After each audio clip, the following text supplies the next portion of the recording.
União da Vitória, cidade marcada pela Guerra do Contestado, localizada na divisa entre o Paraná e Santa Catarina, teve um papel estratégico nesse episódio histórico. O conflito envolveu os sertanejos, poceiros e seguidores de líderes messiânicos que resistiram à perda de suas terras e à presença de grandes empresas estrangeiras. A memória da Guerra do Contestado permanece viva na história e identidade da região.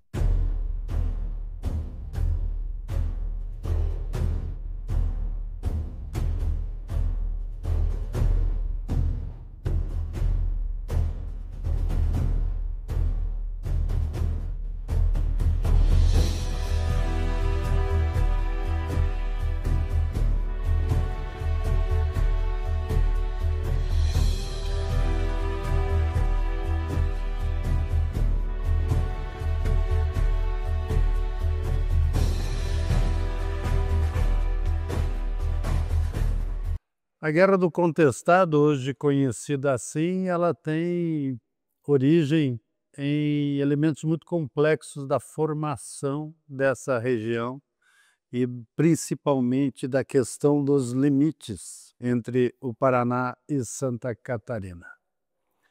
Enquanto se estabeleciam esses limites no início do século XIX,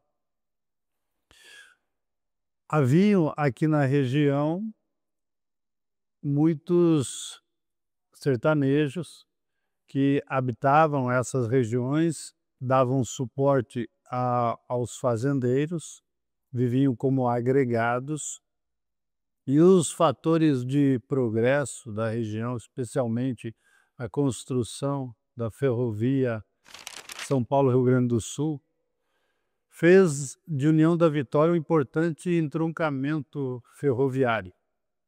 E por aqui passou então a construção da ferrovia, cujos acordos favoreciam o processo de implantação de colônias a 15 quilômetros de cada lado da vila.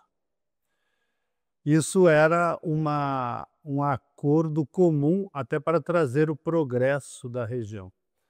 A Brazil Railway, que foi a indústria americana que se envolveu nessa questão, ela exerceu esse benefício conforme contrato com o governo brasileiro e a partir daí acabou sendo desalojados vários desses sertanejos que habitavam o local.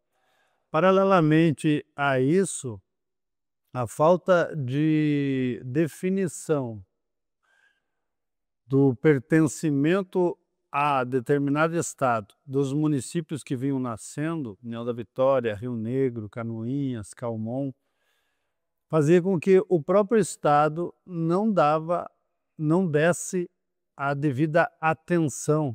Então, carecia-se de tudo nesta região. A falta de clérigos para dar suporte espiritual a este povo fazia com que o messianismo tivesse uma grande importância. E a figura do monge, foram monges sucessivos que batizavam, que faziam rezas, supostamente curavam doenças, inclusive substituindo a ausência da saúde no território, favorecia a fé. Tudo isso serviu de cadinho para que a comoção política manipulasse os acontecimentos e as pessoas, temerosas da própria segurança, acionassem o Estado para intervir nas junções de sertanejos desabrigados que, de alguma forma, os ameaçavam, acreditando-se se tratar de incentivos do Estado oposto para fixar residência nas propriedades em que se achavam. Com isso acontece a primeira expedição ao Irani, em outubro de 1912, e a partir daí, aquele desbaratamento do grupo de sertanejos alojados faz com que crie-se uma mística, porque a derrota de João Alberto, um militar importante, a morte dele, fez com que os sertanejos passassem a acreditar num messianismo mesmo, numa condição divina que lhes apoiava naquelas vitórias. Quando houve aquele desbaratamento e eles se afastaram, surge então a crendice de que um monge morto no combate pudesse se manifestar através de crianças e outras pessoas. E a partir daí há uma grande expansão e um crescendo da violência, com os sertanejos estabelecidos nos chamados redutos, que eram vilas estabelecidas por eles, especialmente em Taquarussu, logo após o desastre do Irani, começam o Estado a ser impelido a atuar, pois começaram a haver saques nas fazendas próximas e também praticamente a imposição de arregimentação de pessoas para os redutos. A Guerra do Contestado foi um conflito social aqui nesta região que passou a ser conhecido a região do Contestado. É exatamente entre os estados do Paraná e Santa Catarina. Mas eu preciso deixar claro que em terras devolutas pertencentes à União, pessoas moravam aqui, fazendo uso da terra como pessoas que naturalmente nasceram no lugar, foram criados, criaram suas famílias, produziam, criavam animais e, enfim, este sertanejo, este caboclo, que infelizmente, erroneamente, é conhecido como jagunço, é uma questão pejorativa chamar o sertanejo de jagunço. Então é interessante nós deixarmos claro que as pessoas que moravam nessa área, essa área que se tornou uma área de conflito, passou então uma disputa nos tribunais entre o estado do Paraná e o estado de Santa Catarina. Também quero esclarecer mais um detalhe. Quando perguntam o que foi o contestado, muita gente diz assim, foi uma guerra entre o Paraná e Santa Catarina. Não é correto. Não está certo esse pensamento. O que ocorreu entre o Paraná e Santa Catarina foi a disputa dessas terras nos tribunais. Em 1904, se dá ganho para Santa Catarina. Mas aí nós vamos ver que os limites foram definidos depois da Guerra do Contestado. Então, eram decisões que saíam, um lado não aceitava, nem outro, e esse homem habitava essa terra. Nós vamos ver que essas terras devolutas, terras de poceiros, pessoas que tinham o uso da terra em forma de, como chamam hoje, uso capião, mas não se tinha exatamente na época isso, de ter o direito sobre a terra. A pessoa estava instalada, terra da União. E esses 47.820 quilômetros quadrados foram resolvidos quando, então, sentou o governo do Paraná, Afonso Camargo, sentou o governo de Santa Catarina, Felipe Schmidt, no Palácio do Catete, junto ao presidente da República, Venceslau Braz. E através de muitas negociações, depois que já tinham realmente acabado com o homem da região do Contestado, porque já era fim de guerra, tá? Em outubro de 1916, eles dividiram esse território, ficando para Santa Catarina 27.510 quilômetros quadrados.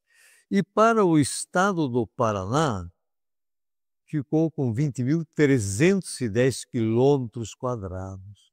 Então, uma área de 48.820 quilômetros quadrados ficou assim dividido.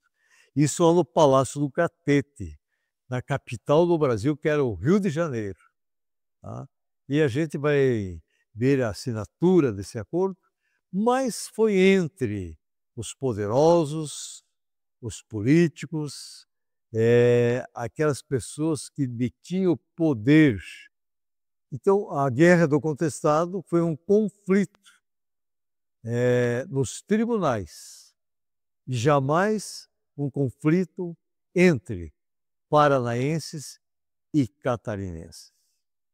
Mas esse conflito foi entre os poderosos, o capital internacional e o sertanejo, o caboclo, como queira, que morava nessa região.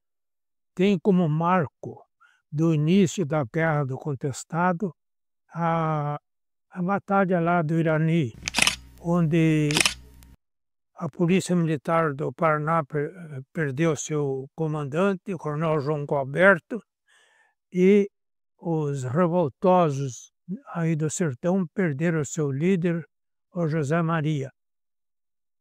Ela terminou por volta de 1916. Ela foi de 1912 a 1916. Antes da Guerra do Contestado, União da Vitória era um município grande que abrangia parte do Planalto Norte de Santa Catarina e o meio oeste, indo até as barrancas do Uruguai, lá na região de Piratuba, lá.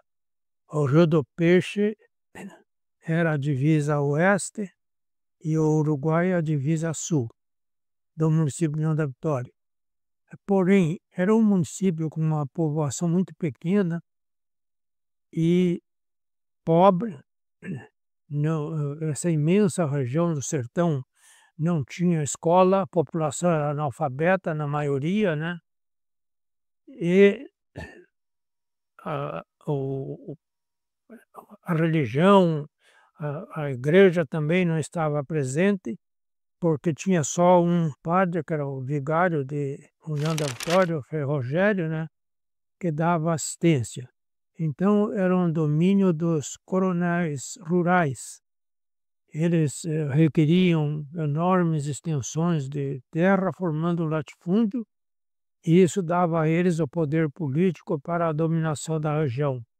A população toda era dependente dos coronéis.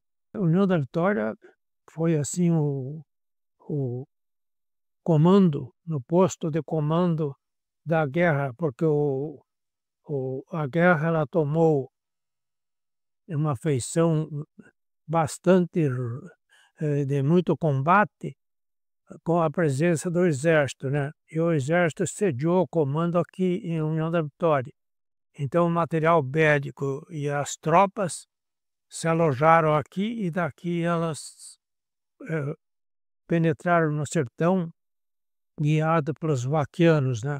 O vaquiano de maior importância aqui era o Fabrício Vieira, né? Que ele tinha à disposição 200 e poucos civis que conheciam o sertão, então eles faziam a vanguarda para a tropa militar penetrar no sertão. Conheciam os caminhos, né? A União da Vitória passou um susto, um transe muito grande com a guerra. Teve um momento que a população começou a deixar a cidade, né? Muita gente fugiu para Ponta Grossa ou para outras cidades, temendo uma invasão dos sertanejos, né? Então, União da Vitória, ela comercialmente, ela esvaziou-se, politicamente perdeu toda a influência que tinha, porque perdeu o território todo, a maior parte, né, ficou restrita a, a um território menor e com dificuldade de meios de comunicação. E a cidade, essa parte que ficou para o município de União da Vitória, era um banhado, né? A população anterior estava quase toda onde ficou para Porto União. Então, aqui nós tivemos de começar no ponto zero, praticamente. Tanto que o Estado do Paraná reconheceu os malefícios da divisão territorial, que fez aqui dessa praça, da Praça Coronel Amazonas, quase que um centro cívico. Construiu aqui o Hotel Paraná, que era um hotel com conforto, para hospedar as autoridades, enfim, o pessoal que tinha interesse aqui. Na sequência, financiou a construção da catedral, dessa igreja belíssima que até hoje está aí. Construiu a Câmara dos Vereadores, que é essa construção mais baixa ali, onde tem diversos órgãos hoje da prefeitura, e construiu o Paço Municipal, que era a Prefeitura de União da Vitória, e ligado à Prefeitura construiu o Grupo Serapião, né? Que foi a primeira escola da União da Vitória depois da separação com Porto União. Então, a União da Vitória praticamente iniciou no ponto zero. A liderança da parte do governo estava nas mãos do Coronel Amazonas, que detinha o poder, aqui era prefeito, né? E no interior, no imenso interior, ficaram os coronéis, que cada uma dessas cidades que estavam aí localizadas e que foram fundadas na época, tinha o seu coronel, né? Palmas tinha o coronel Soares, Curitibanos, o coronel Albuquerque, Campos Novos, o coronel Almeida, Henrique de Almeida, na região aqui de Canoinhas, o coronel Paulo e Souza. Enfim, a economia, os civis que tinham poder, eram esses coronéis na região. E a população sertaneja ficou desamparada, porque antes ela era protegida pelos coronéis. E os coronéis se aliaram ao exército, à força pública também dos estados, para expulsão dos sertanejos. Então, os sertanejos se viram desprotegidos completamente. O manto do coronel deixou de cobrir a região e as forças que vieram do exército vieram para aniquilar os sertanejos que estavam revoltados com a desocupação determinada pelo governo para ceder para o grupo da Lumber em pagamento da construção da ferrovia. Então, esses sertanejos foram expulsos das suas casas, dos seus terrenos, tiveram que sair, e os que não saíram se agruparam e resistiram às forças públicas, à força do governo. E aí houve uma destruição da população, porque, segundo consta, morreram cerca de 20 mil sertanejos. E os que não morreram, a maior parte fugiu, foi lá para Guarapuava, para os Quintos de Guarapuava, como diziam, que era o sertão do Pinhão, lá de Santa Maria, Palmital. Então eles fugiram. E, inclusive, alguns foram para a região de Mangueirinha, no Paraná, né? E os que permaneceram aqui é porque não tinham recurso para sair, né? Então eles ficaram segregados da sociedade como jagunços. Inclusive, eles punham medo nas crianças por serem jagunços, como o pessoal urbano dizia, né? e eram rejeitados pela sociedade. Eles passaram a viver uma situação de vida bem pior do que a anterior, que na anterior eles tinham chance de extrair a erva mate, que tinha valor comercial, e também de criação de porcos debaixo dos pinhais. Depois da guerra, eles ficaram destituídos completamente de recurso material, além de muitos mutilados, e outros ficaram sem destino, ficaram perambulando pelas vias do sertão aí. Então a pobreza se acentuou, aumentou muito a pobreza do interior de União da Vitória. Foi uma região marcada pela passagem desses monges. Primeiro veio o João Maria de Agostinho, que era um homem culto, inteligente e que se limitava à pregação religiosa, não se envolvia com problemas políticos. Depois veio o João Maria, São João Maria. Ele foi político e religioso, porque ele se envolveu politicamente. Ele apoiou os maragatos, inclusive saiu do Paraná junto com as tropas do Gomercindo Saraiva, né, que atravessaram o Iguaçu aqui em União da Vitória. Então esse João Maria de Jesus, que foi o segundo, ele teve influência religiosa e política. E o Zé Maria, o terceiro monge, ele tinha poder religioso e militar, porque ele conseguiu organizar os pares de França, era um pelotão de soldados de elite para o combate, né? E comandou também as operações. A primeira operação militar ele comandou, que foi lá no Irani, né? Existe uma veneração muito grande com relação aos monges do Contestado. O primeiro monge, no caso, ele nasceu em 1801 e morreu em 1869, tá? Então, quando ele se apresentou no Brasil para pegar a nacionalidade brasileira, ele já estava com 43 anos.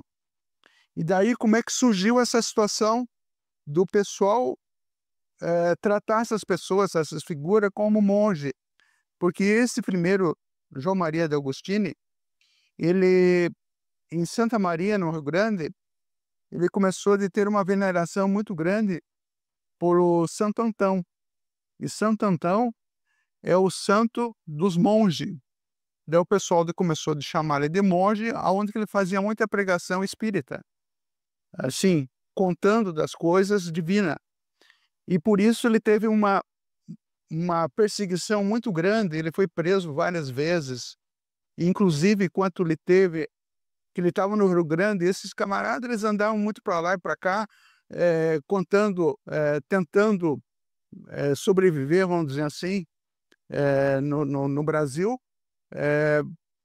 levando a parte espiritual para as pessoas, não como um padre, mas tentando dar aconselhamento, fazendo benzimento, fazendo certas curas, né? Que o pessoal não tinha essa situação que a gente tem com relação à medicina, onde que o pessoal com remédio, com chá de alguma coisa, se curava, né? Ou senão, um abraço e ia morrer, né? Então, ele fazia essas pregações, e quanto os latifúndios, vamos dizer assim, as pessoas, os coronéis, vamos dizer assim, não gostava que ele fazia muito agrupamento de pessoas simples, porque ele achava que ia ter um movimento contra ele. E com isso eles começavam a chutar o pessoal, vai embora, vai embora, vai embora, vai embora. E várias vezes ele foi preso. O João Maria de Agostinho, provável padre italiano, benzia, aconselhava, os pocinhos de água, água benta, não aceitava pouso, se alimentava de queijo, leite, aquilo que era doado para ele, e dormia sempre no relento. O João Maria de Agostinho acabou desaparecendo, dizendo que um dia voltaria. Aí apareceu um outro monge chamado João Maria de Jesus, também pacífico,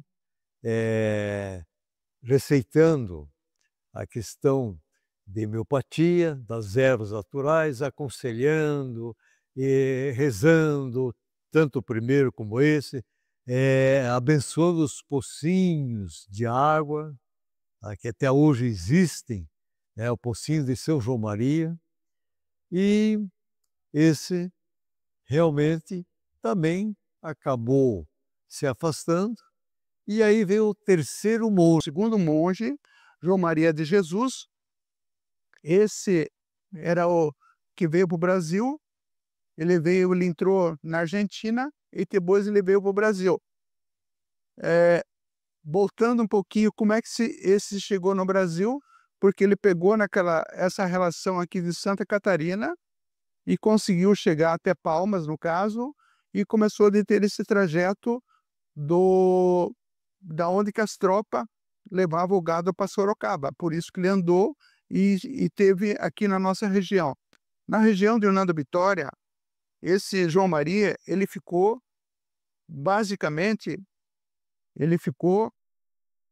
de 1895 a 1908. Então, isso foi bem antes da Guerra do Contestado. Nessa época, é tipo assim, tudo aconteceu, né, que foi tratado, a situação do contestado que teve, era um problema, não só o problema da Estrada de Ferro, mas era o problema da divisão do estado do Paraná e Santa Catarina. E tudo isso aconteceu que os coronéis começaram a tirar aqueles poceiros que estavam aqui nas terras aqui, e a outra foi a situação da Estrada de Ferro, que pegava uma parte das terras do lado onde que passavam os trilhos do trem, e esse pessoal começou a ser chutado fora. Daí começou a ter essa revolução. Tá? Então tinha os vaqueiros, que eles iam lá, atormentavam as pessoas, os que estavam lá, trabalhando lá, fazendo alguma coisa nessas terras, para eles saírem. Se eles não saírem, conta a história de que eles iam lá, eles matavam um bicho, um gado, para eles fazerem um churrasco, e depois lá eles iam, trucidavam a família inteira, matavam para ficar com aquela terra lá, porque não tinha documento da terra. Tá? Então esses eram poceiros, e os coronéis queriam essas terras. Então esse João Maria de Jesus, ele foi alguém que fez uma ponte muito grande para não acontecer uma mortalidade maior do que acontecia. Então ele falava para o pessoal para eles saírem dessas terras e ir para outras terras para não acabar sendo morto, né? Então o pessoal gostava muito dele. Esse João Maria de Jesus, de nome Marcaf, né? Atanásio Marcaf, ele era muito, vamos dizer assim, conselheiro das pessoas. E partindo para o terceiro monge que nós tivemos, né? O José Maria, no caso, esse José Maria, o nome original dele era o Miguel Lucena de Boaventura. Então esse, pela história que ele conta, era um militar. Tá? Então esse militar, não se sabe a graduação que ele tinha lá na polícia do estado do Paraná, porque antigamente os policiais do Caro eram mercenários, eles eram contratados para fazer X coisa, e quando terminava aquele serviço que eles faziam, eles eram demitidos. Esse José Maria, que se titulou, quando ele saiu desse exército do estado do Paraná, ele começou a fazer agrupamento das pessoas, porque já foi na época da Guerra do Contestado, lá em Lages. Tá? Então, ele fez lá os agrupamentos, e o agrupamento mais forte que ele teve aqui no Irani, onde que ele tinha 600 pessoas junto com ele lá. Então, ele fez um reduto lá, vamos dizer assim, e começou de trabalhar com as pessoas com relação a lutar pela terra que eles tinham, tá? Dizendo para o pessoal que eles poderiam dar vida na luta porque eles iam ser de um exército encantado. Esse exército encantado, eles iam ser ressuscitados daí, tá? Então o pessoal deu sangue para aquilo, né? Por isso que aconteceu aquela batalha que teve aqui no Irani, e aonde que eles, na verdade, eles foram lá para acabar aquilo lá de uma vez, né? O exército do Paraná foi. Então foram lá e aconteceu que mataram esse, que era o terceiro monge, que era o José Maria. Porque ele tinha um grupo bastante forte, bastante grande, e até vale a pena lembrar de que poderia ser uma coisa mais feia do que aconteceu ainda lá, se o exército do Paraná, no caso, conseguisse chegar com a bendita metralhadora da época, que era uma metralhadora bastante grande, bastante forte, montada em cima de roda de carroça e tudo assim, que estava indo para lá. Eles conseguiram chegar com a metralhadora lá, só que não funcionou a metralhadora porque as balas, quando eles foram passar no rio Jangada, as balas tinham caído do rio e tinham molhado a pólvora e não funcionou a metralhadora. Então foi mais luta corporal, né? Muita pouca, o que tinha de espingarda seria um rifle e pica-pau, no caso, para o pessoal atirar, que aconteceu esse tipo de coisa, né? E aí veio o terceiro monge, que é o José Maria de Santo Agostinho. Então pode ver que os nomes se confundem, um sempre dizendo também que tinha ligação com o que havia estado antes dele na região. E só que esse provavelmente era um desertor da polícia do Paraná, e foi assim o cara que curava, segundo os que acreditavam, né, como os outros também, só que ele foi o derradeiro monge, o que entrou em combate com o então capitão João Galberto, hoje, depois pós-morte, coronel João Galberto, onde ambos morreram em combate no dia 22 de outubro de 1912, na cidade do Irani. Se fundem essas imagens dos três monges, e se fundem essas imagens naquele monge, que é o segundo, com aquele gorro de jaguatirica, com o bastão, com a bolsa, com aquele paletó xadrez. Então, os retratos que aparecem, né, em lugares, ou mesmo estátuas, pequenas estátuas são feitas com esta imagem. Gente, eles tiveram um papel importante. No entanto, o terceiro monge, ele teve seguidores, como os demais tiveram também. Mas esse, o José Maria, ele teve seguidores e preparou eles para o combate contra o quê? A presença, né, do capital internacional, do grupo Farquhar, de Percival Farquhar.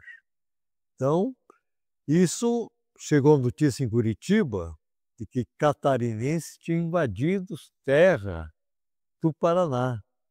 É que o monge saiu daquela região que ele estava, atravessou o Rio do Peixe e se instalou exatamente aonde é o Irani hoje. E lá montou seu reduto, tá? E começou a pregar e curar, enfim, era essa a ideia. E essa notícia chegou e o Paraná mandou tropas comandadas então, pelo coronel João Galberto. E aí que houve o primeiro intervir, o primeiro conflito. Então, claro que preocupou as autoridades, que eram resultado de um movimento messiânico na região do Contestado. Mas o que significava? O que significavam os monges para as pessoas que não tinham terra, principalmente depois que terminou a guerra, ou que cessou, terminou a guerra, mas o acordo de limites, ficaram à deriva, abandonados. Então o monge era a esperança de ter uma terra, de ter uma vida melhor, de ter alguém que escutasse e que curasse. Quando a primeira ação com força do exército tem início através do comando do general Abreu. Surge então os primeiros confrontos bélicos. O problema é que o exército ele atua com efetivos menores e mal equipados por subestimar o sertanejo. Mas o sertanejo, embora armado de forma mais rudimentar, mas conhecedor do terreno, ele acaba, através do processo de guerrilha, de tocaia, conseguindo vantagem tática nas forças que não atendiam o propósito das operações.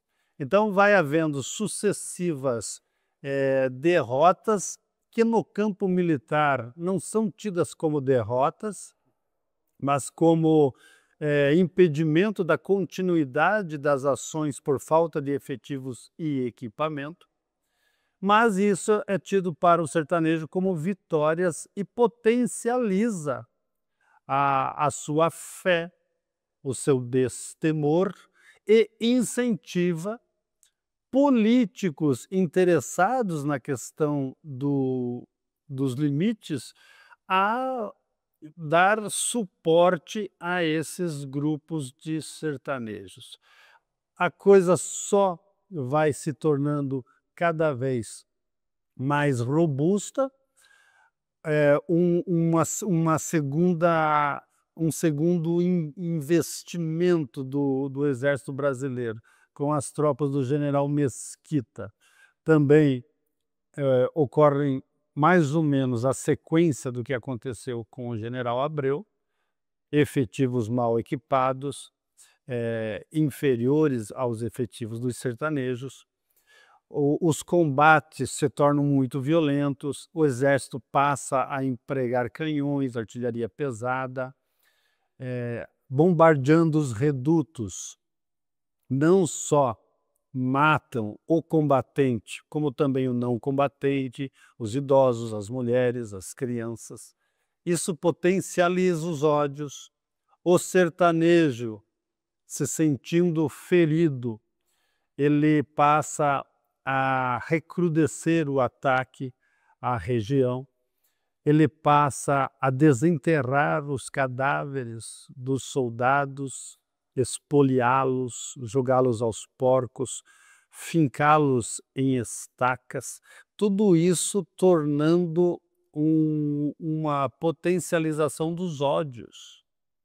Em setembro de 14, os sertanejos fazem uma grande investida nos municípios, incendeiam Calmon, investem contra Canoinhas, atacam o município que hoje é Matos Costa, na época São João dos Pobres, mata pessoas a facão, homens e meninos na frente das famílias.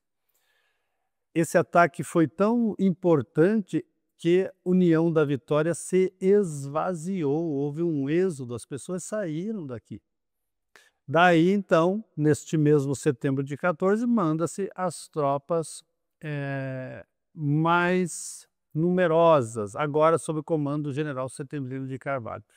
É bom lembrar que tanto o general Mesquita quanto o general Setembrino, ambos fizeram esforços para contactar os líderes sertanejos e promover o apaziguamento, a entrega de não combatentes.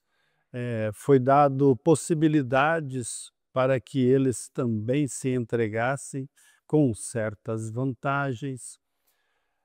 Nesta aproximação com o general Mesquita, foi empregado o Frei José Lechner e com o general Setembrino foi empregado o Frei Rogério Niehaus, ambos freis aqui de União da Vitória. Mas o sertanejo manteve-se em reduto, só foi no início de 15, depois de já alguns combates já terem sido efetivados, sob o comando do general Setembrino, que começa a haver a rendição, né, do Alemãozinho, do Bonifácio Papudo, com muitos sertanejos. Esses sertanejos deveriam ser relocados no estado. Acontece que quando, terminado o conflito, as tropas do exército se afastaram, os líderes locais, que foram vaqueanos, ou seja, civis que combateram ao lado das tropas militares, acabaram por questões particulares causando mais mortes e mais atentados contra essas vidas. Mas até o ano de 1915, o exército deu por fechado as suas operações, dizimando os redutos. A mulher sertaneja, ela se revestiu de um espírito de heroína. A Maria Rosa, ela ia na frente dos pelotões de combate, né? Tinha uma enfermeira que era a Chica também, ela prestou um serviço enorme curando os feridos, tratando daqueles moribundos, né?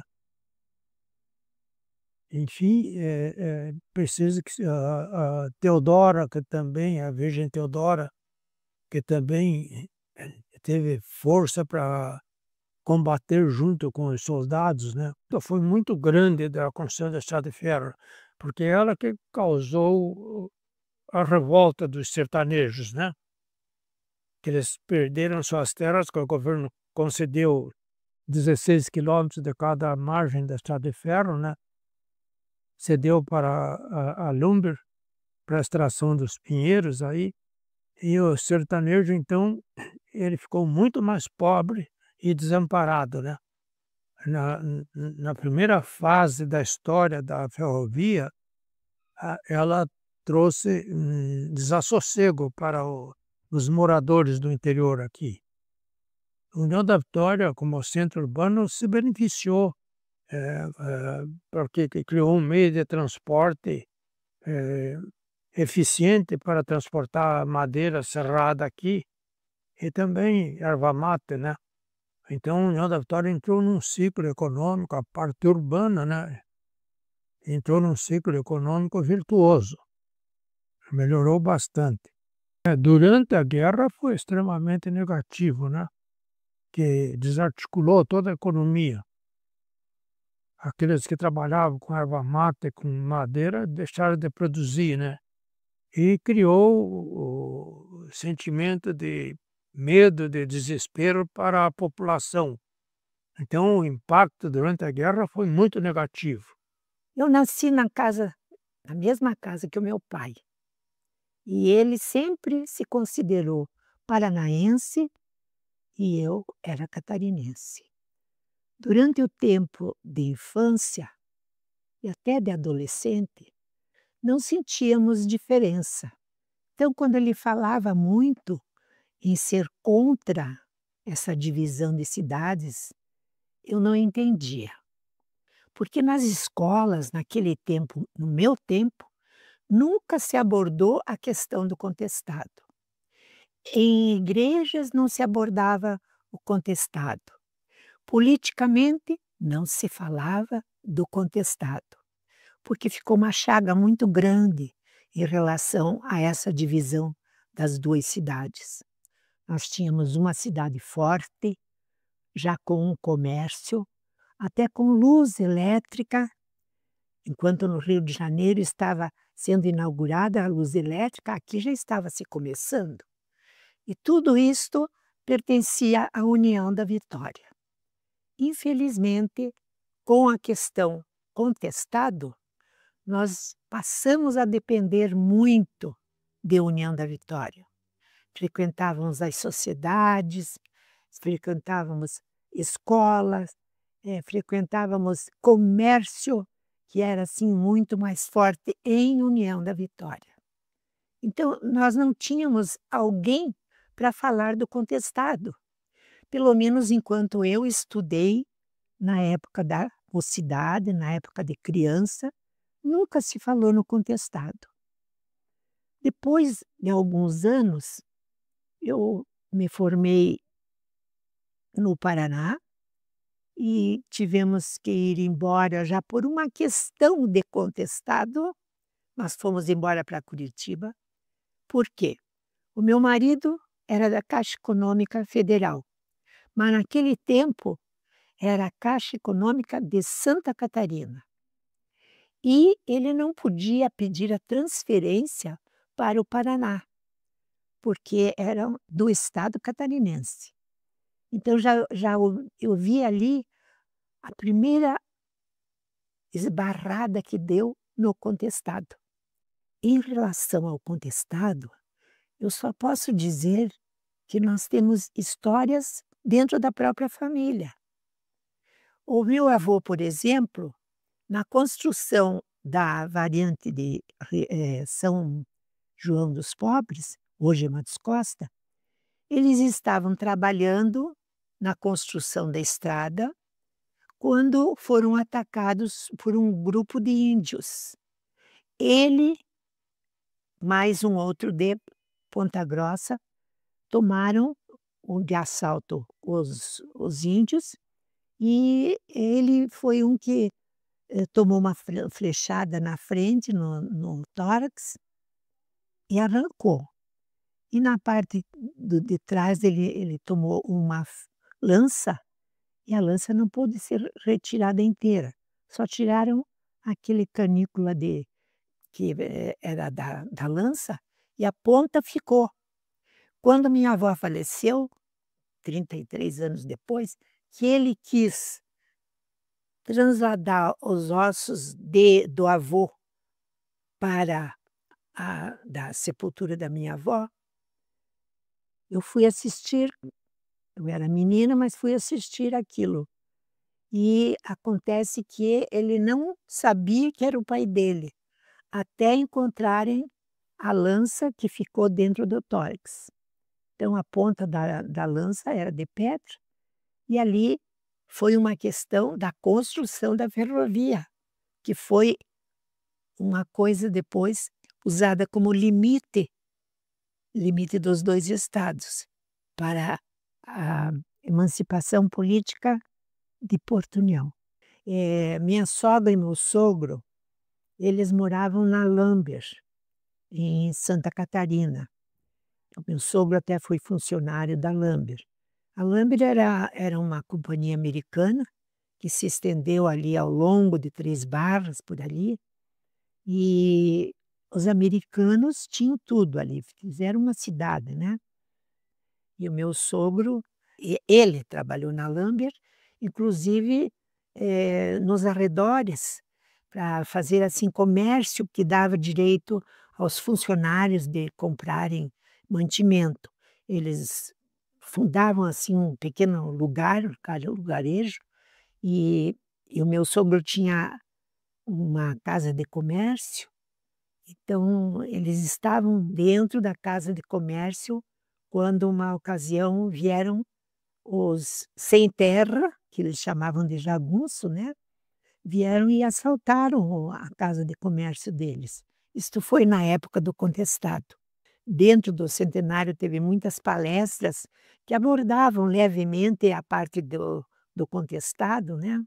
Mas nós tivemos oportunidade de fazer assim com que viesse à tona esse tema.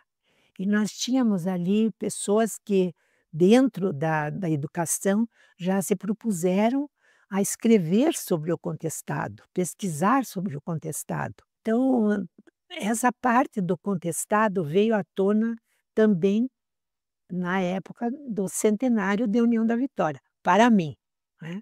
Veio para mim, porque até então não se falava em contestado. Aqui era uma coisa assim, como eu falei, ficava obscuro, né? Muitas coisas ficavam obscuras. Nós não tínhamos noção do que era a Guerra do Contestado durante tanto tempo. Eu nasci em 1935 e eu acredito que eu fui saber o que era um pouco da Guerra do Contestado nos anos 80, né? Antes disso a gente não sabia, porque ninguém falava do contestado. Tínhamos livros escritos na história do Brasil sobre, por exemplo, a a guerra que aconteceu na Bahia e não tínhamos aqui a nossa história escrita. Então isso foi uma coisa que passaram muitos anos, não sei se a chaga era muito forte, né. Nós tivemos inclusive dentro da própria ferrovia, a linha divisória é a ferrovia, uma das linhas, né. Mas quando se construiu a estação ferroviária, justamente o projeto foi para que unissem as 2 cidades, né, ficou uma parte para Porto União, outra parte para União da Vitória. E a a relação das 2 cidades seria através de um túnel, através da parte aérea que tem. Então isso foi feito em função do contestado, a estação ferroviária. Para mim, a Guerra do Contestado foi aquilo que eu senti em relação à vida, como eu falei, né, as diferenças que tinha entre uma política do Paraná, a política de Santa Catarina, e a gente não conseguia, assim, eh, conciliar as coisas nesse aspecto, sabe. A parte de política, principalmente, é difícil você conciliar, porque levar em conta a legislação do Paraná e de Santa Catarina prejudica muitas vezes o trabalho das pessoas, né. As tomadas de atitude que se devem tomar, em relação a trabalho, em relação a, como eu falei, a saúde, né. Então tem essa diferenciação. Em relação ao envolvimento na guerra, pelo quais as forças que lutaram. Então nós tivemos aqui a presença do capital internacional através do sindicato Farquhar. Quem foi Percival Farquhar? Foi um político norte-americano, 2 vezes eleito deputado por Nova York, um investidor em termos de mundo. Então, esta força do capital internacional que se instalou aqui na nossa região, que construiu o Estrada de Ferro, São Paulo-Rio Grande, mais a força dos ricos fazendeiros, das oligarquias, dos políticos que detinham o poder, com auxílio da Polícia do Paraná, Polícia de Santa Catarina e também com o Exército Brasileiro, claro, essas forças derrotaram o homem da região do contestado. Então, às vezes, o pessoal, como eu já expliquei, mas foi uma guerra entre o Paraná e Santa Catarina. A guerra que houve foi dessas forças contra esse sertanejo que habitava essas terras devolutas. Foi essa guerra que até foi usada pela primeira vez na América do Sul e pelo Brasil, pelo Exército Brasileiro, utilizou a aviação militar aqui na Guerra do Contestado. Então, a aviação do Exército Militar nasceu no céu do Contestado, nessa região. E, claro, o próprio nosso 5º Batalhão também esteve envolvido em relação à Guerra do Contestado. É uma história que é uma história realmente grande, de seu valor enorme, né, no sentido de que se tentou várias vezes a pacificação até. E aí, falar em pacificação, eu preciso fazer justiça aqui, dizer que o capitão Matos Costa, tá, ele dizia para os seus superiores que este povo, essa gente, não queria guerra. Eles queriam pedaços de terra para plantar, criar seus animais, sustentar também seus animais com o fruto da árvore, que tinha um valor enorme, e tem até hoje, que é o pinhão. E criar seus filhos, queriam viver em paz. Então, a guerra foi contra esse homem com essas forças poderosas. Foi registrada cerca de 600 mortes entre os sertanejos. Toda a Guerra do Contestado levou como efetivos que participaram do conflito, cerca de 8.000 militares, tanto do Exército quanto das Forças Públicas, 1.000 vaquianos, como eu falei, civis que combateram ao lado do Exército. Conflito, cerca de 8.000 militares, tanto do Exército quanto das Forças Públicas, 1.000 vaquianos, como eu falei, civis que combateram ao lado do Exército, e cerca de 10.000 sertanejos. Era prática militar atacar o reduto. Quando o reduto fosse tomado, incendiar as casas. Foram incendiadas mais de 5.000 casas desses redutos para pôr fim a eles. Quando foi dado a vitória nas operações que o general Setembrino se retirou, alguns redutos ainda permaneceram, mas foram sendo atacados pela força pública até finalmente acabar essa prática, a prisão do Adeodato e o fim de outros redutos que estavam se formando. Em 1916, temos finalmente o Acordo de Limites, que finalmente coloca um ponto final, porque depois da Guerra do Contestado havia ficado um número, um efetivo de pessoas armadas no local muito grande. E os governos, temendo que isso gerasse um novo conflito, então realizaram as suas reuniões e fecharam então essa questão dos limites. O contestado foi um cálice de sangue transbordado. O soldado sertanejo, o triste, o lamentável, o terrível da história é que brasileiros e estrangeiros saciaram sua sede até a última gota de sangue do homem da região do contestado.